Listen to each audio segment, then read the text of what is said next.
ɗum barka e ndaroɓe jaɓɓama meɗen e wakkati ɗum on waɗai munyal shiri ɗum hande ɗum warayi dow wakkati bono ɗum bofti warroygo inde an dai no anduɗon kullum Ibrahim Abubakar Kunga shiri meɗen ɗum Hononde Fulbe boftuɗum wargo ko nde nyalde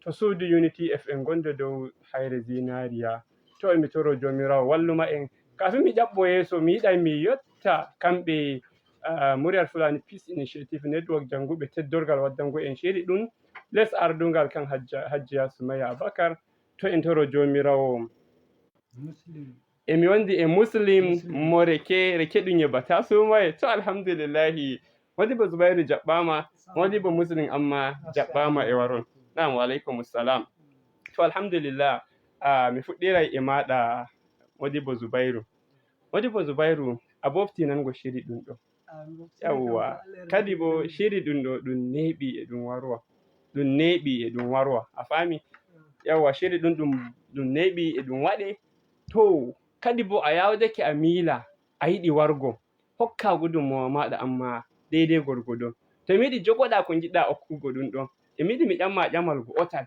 bono no anduɗa yimɓe meɗen musamman fulɓe enen en doni hundeji tati bono kan baba meɗen ko mama meɗen Shehu Usman bin Fodiya o bi'i dura dema gaɗa noy janga to alhamdulillah to sai warti hande durgol je ɗaɓɓita saldorai sai wane e wane remata yimbo koy laabi ma e to nayi ɗimma durata kawai ɗum goɗɗum wonta ɗon go jangirde hande ta walana shede to jangirde nder ɗon kaire ma nde jangatako demal hande kangal ma ta walana shede demal ngal ɗon ngal waɗatako to amma ra goɗɗi hundeji ko shafi luuɓe ɗen ɗon e ɗe ballita yimɓe fere lumo gonɗon go ballita ndemo no remirta go ballita jangowo no jangirta go ballo kanko duro kanko ma no o durirta to amma yimɓe meɗen kullum en ɗuɗa dillidigo e zamanu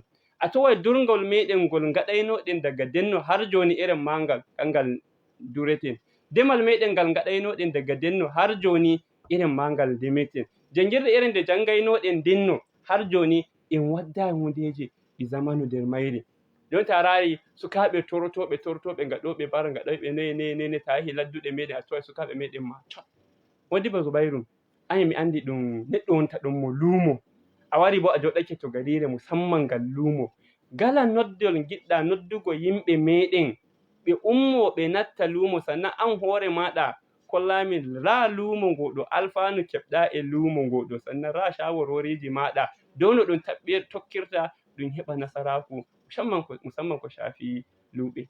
Assalamu alaikum warahmatullahi. Wa alaikum salam. Musulmino dow hettinoɓe nanoɓe ngal teddorgal shiri nisɓe Fulani mi hettinoɓe mi nanoɓe to komi noddata sukaɓe sakiraɓe bo min mi homna sukaɓe mi wi'a on sukaɓe ummoɗen nangen lumo to ta fami joni a nangi lumo bo ta yaha a waɗa lumo na wi nyandere a ummoto mbi'a a haftoto a'a sai a ummorto a seɗɗa a ummai to Allah yardake a yarai to a yiɗi a yaha to a tokkiri non bo to a yarai to giɗɗa jaha to Allah yardake sai gi'a nyandugo an noddoyto goɗɗo les maɗa mo nyama les maɗa non joni to sukaɓe mi noddata ummoɗen daroɗen nangen lumo ta wondi sakirawo mo waɗa lumo a gaynako a demowo to on gondi baɗowo lumo to Allah yardake on ɗa baɗowo lumo goɗɗum salorimo gaynako umminemo to Allah yardake an bo baɗowo lumo to ɗum salorima gaynako umminte on ɗa demowo umminte ta janga ma sakirowo maɗa banye o umminte hanko ma ta ƴamimo rano fin wontiri amma sukaɓe meɗen sengarɗe ɗalɗen lumo wala enen en tokkinayi tan to kuma fin ɗum to en kauti nayi kam pullo dole sai to hautama e nagge pullo joɗata ko nagge wala amma bo ta rari ai to fin goɗɗum ummonoyke ma ɗum yewtata 1000 mbara dole na nangu mbala ko a nanga nagge a yara lumo a heɓa ɗen shede amma bo ta ummoyke a waɗa lumo nana ummoyke a dai dilliri seɗɗa sengia fin ummoyke ma fin ɗum yewta 1000 a nangata dabba maɗa shora a nangata dabba maɗa shora sai bo dai keɓa no gurtirɗa dokka shede mbaɗa noon to mi nodda sukaɓe meɗen ɓe fu sakiraɓe meɗen hulɓe pullo fu to woni to a wodi yaya maɗa gaynako to ɗum heɓa ko miñiro maɗa wara nanga lumo to bo a wodi miñiro gaynako to yaya waɗu muñal gara nanga lumo fu non watta on keɓen kuma ummoɗen janggin fulɓe mi yetti. Allah yamɗine Modibo Zubairu ko miɗi mi ƴamma daidai ɗo ni. To an joni a neɓi nder lumo ko koye woni ko mbi'ata min ko ɓeydoriɗa ko bo e dalili lumo ayi'a ɗum ɗon a heɓi goɗɗum canji to rayuwa maɗa ko bo a heɓi goɗɗum wonda ila to na lumo ngon da a heɓayi ɗum. Ayi ko mi heɓi to lumo ɗum ma ɗuɗɗum Na'am. tunda bo joni emi janga to ceede lumo min joɓanta hoore am. Na'am. Min yorɓata ceede min joɓa hoore am. Wodi sakirawo am waya Jafar ko waɗi wattu ko kafi wala mo gaynako to goɗɗum fi wangoy mo turo netten ceede ko mo soroy nder am mo turoyto to mi ɗen ceede to mo turake ɗe mi nana belɗum mi itta ɗe mi soda kaya to mi sori kuma mi surnomo ɗereji ɗin hanko ma mo nana belɗum mo waɗa ka yettuki am kaba ma mi rokkimo ɗe kyauta bo. To Modibo Zubairu Allah binda baraji. Malam Muslim a waɗani min ere keɗum yeɓata soma e ɗum ɗon ka. To Muslim ko miɗi mi ƴamma daidai ɗo ni ai bo enen fulɓe en natti en warti bo no to shaka en wondi e hausanko'en yimɓe wonɗon ɓe joddal meɗen wala ko sendata en e maɓɓe en julda en waɗa mu'amala en ɓamɓantira en jaɗidira wala ko en waɗata e maɓɓe sannan en wondi e tagaɓe ɓe na dina min ngu so ayi banye en warti to shaka en wondi e hausanko'en sannan kadi en wondi e na juulayɓe so miyiɗi ngala noddata dow yimɓe meɗen musamman ma duroɓe warta to ɗum waɗa ka heɓo iren bono ko ɗum heɓayno denno ai bo jonta kan alhamdulillahi jonde jam en keɓi jonde jam deidai gorgoɗo heydai toroɗen jomirawo waɗa jonde jam nde ɗo nde ɗoro ɗum waɗa ka heɓgonde ɗum waɗa ka heɓgonde kullum e nde ɓeydo to ngala noddata yimɓe meɗen ɓe ɓeyda tokkugo eteji ɓe giita e ɓale en gonɓe haade me en joddake jam e maɓɓe e hawsanko en ɓe gaɗete mu'amalaji kamɓe ma en joddake jam e maɓɓe gimbo koyi way ɗum mbi jonde jam fa nde ɓuri woyke ɓiɗɗo laamiɗo ko harɗe laamiɗo on bo Modibo Muslim أعوذ بالله من الشيطان الرجيم بسم الله الرحمن الرحيم وصلى الله على النبي الكريم أما بعد السلام عليكم يا جماعة المسلمين. وعليكم السلام. wato enen fulɓe emi nodda en dow konko shafi durngol.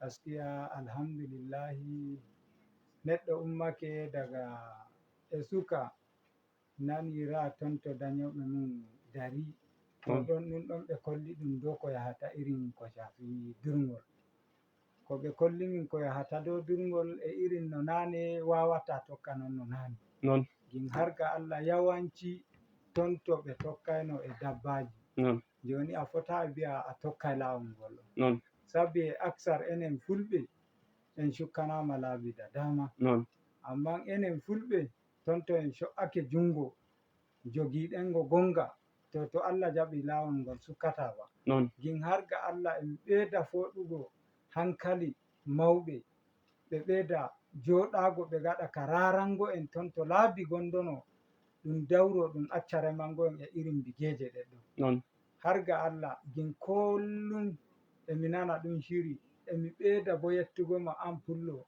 bandirawo am a nodda en mimma bo emi ɓeyda noddugo en e irin hande non no garmi tomi on ɗo nder ɗum shiri ɗum fulfulde to Allah sakanoma e alheri.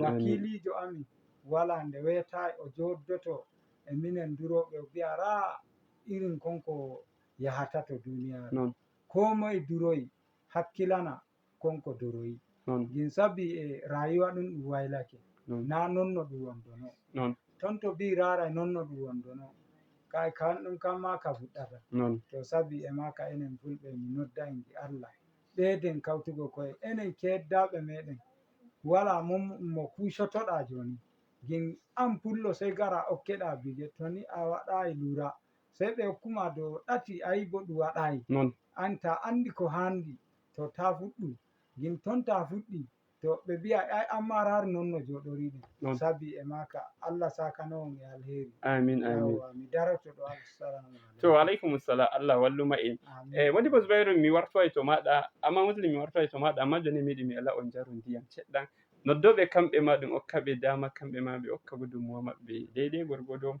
so ra noddo mo yeeso hananen kanko bo koye woni noddal mako ha mi heɗitomo mi nana. Assalamu alaikum. Assalamu alaikum. Wa alaikum assalam. An ɗum moyi? Kai ne babban yaro mai toto daga Jingo. To babban yaro jaɓɓama ko ne gudunmuwa maɗa? Farko mi hinna on. To min nani. Mi hinna on ɗon koɗo maɗa musuli on ɗo mi hinna on sosai Allah sakano alheri. Amin amin. Gudunmuwa ɗo kama non ɗo musuli wi gaskiya kowa laki kawai ba mana kaya wudu. Na'am. Wannan. Na'am. To min getti sosai. To babban yaro nani shawari mako. Ranar don mu yeso kadi. Na'am. Wa alaikum assalam. Wa alaikum assalam. Ittu radio maɗa hade maɗa. Radio on kaɗan wosinga hande maɗa. Mi wattininga hade Yawwa. Wonda dogo daga Filipwa. To Modibo Ado jaɓɓama ko ni shawari maɗa. Lallai dogo daga Filipwa. Na'am. A jamo. Jam alhamdulillah. Kala o jonta ɗo mi nangi ha tasa radio ɗo lallai mi nani ko a ittata handi waɗi gimi min ma mi waɗi farin ciki e waɗuki fulfulde. Na'am.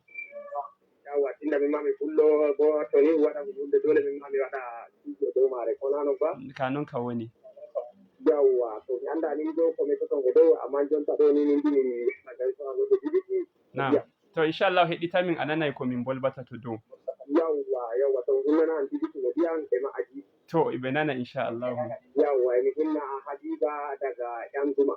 Na Allah waɗa Habiba e nanma. Yawwa mi hinna baba mo mata. To amin Allah jam. To min nani belɗum noddol maɗa. Ba noddol mo yeso kaddi. Na'am. Assalamu alaikum. Assalamu alaikum wa rahmatullah. Wa alaikum assalam wa rahmatullah. Allah Ibrahim wali jam. Jam Allah rene ɗum moyi. Jam da shan da bude. To ja Allah yettama. Sunana baba shehu na buga daga Farangada. To malam babawo ya mutan farar gaza. Alhamdulillah malam Ibrahim Allah saka muku koyi. Mun da wukawa muku ba duka barka da zuwa. To musulun yana jinka yana amsawa. To gaskiya bismillah azun da na kasu insana ki bayani gaskiya wanda ya gabata a wajen baki Allah saka muku da alheri. Amin ya Allah. Fatan alheri da fatan za su koma gida lafiya malam Ibrahim ka tashi lafiya. Amin mun gode sosai Haji Babawo. To mun gode sosai. To Allah ya saka da alheri ga ranar do mu yeso kadi sai mi warto do meɗen. Assalamu alaikum. Assalamu alaikum wa rahmatullah. Wa alaikum assalam wa rahmatullah. Jam mauɗo ndai kuɗe. Ana magana da Murtala ya yi jiya da kai shayi. Lallai kuwa na ga alama.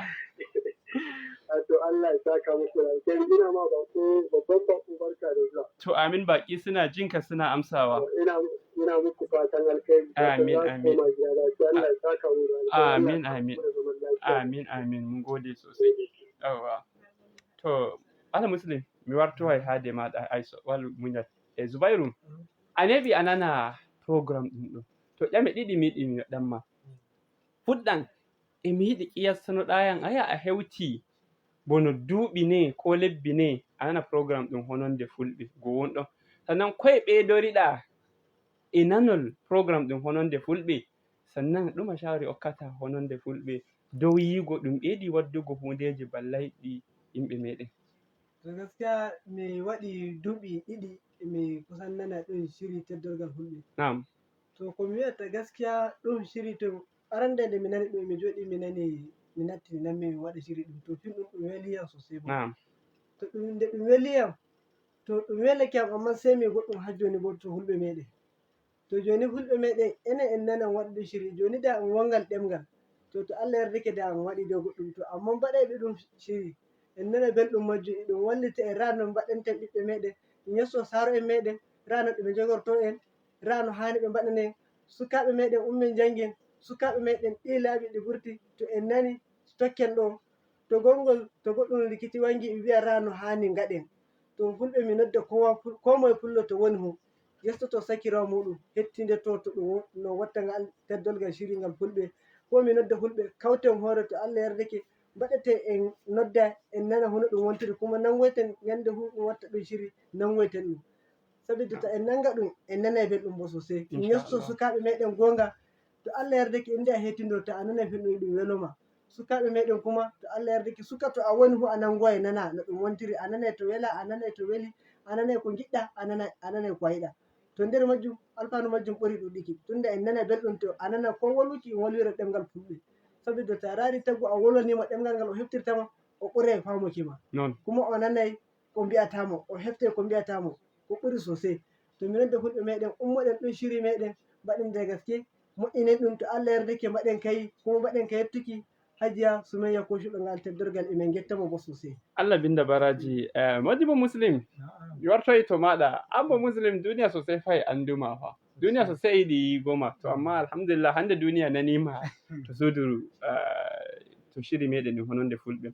Muslim an a hewti duuɓi noyi ko fuɗɗuɗa nango shiri ɗum Hononde Fulɓe, sannan koye ɓeydoriɗa e majum, sannan ɗuma shawari amma hokkata duniya meɗen dow shiri ɗum ɗo, sannan kadi ɗuma shawari hokkata kam gaɗayɓe programme ɗum ɗo ko ɓe handi ɓe gaɗa ka nattingo ko ɓe gaɗa ka wadgo yimbo koye yimɓe meɗen ɓeyda nanugo ɗum ko bo ɗum ɓeyda ballugo ɓe.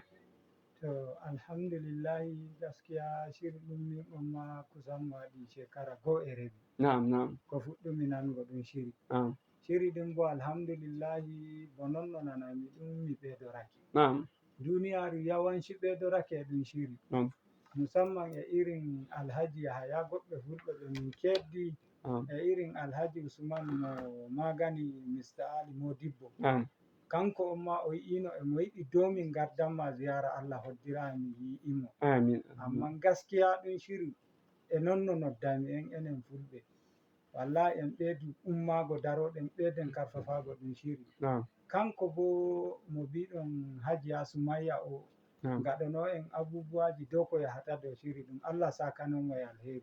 Wallahi shiri ɗum mi ɓeydorake sosai.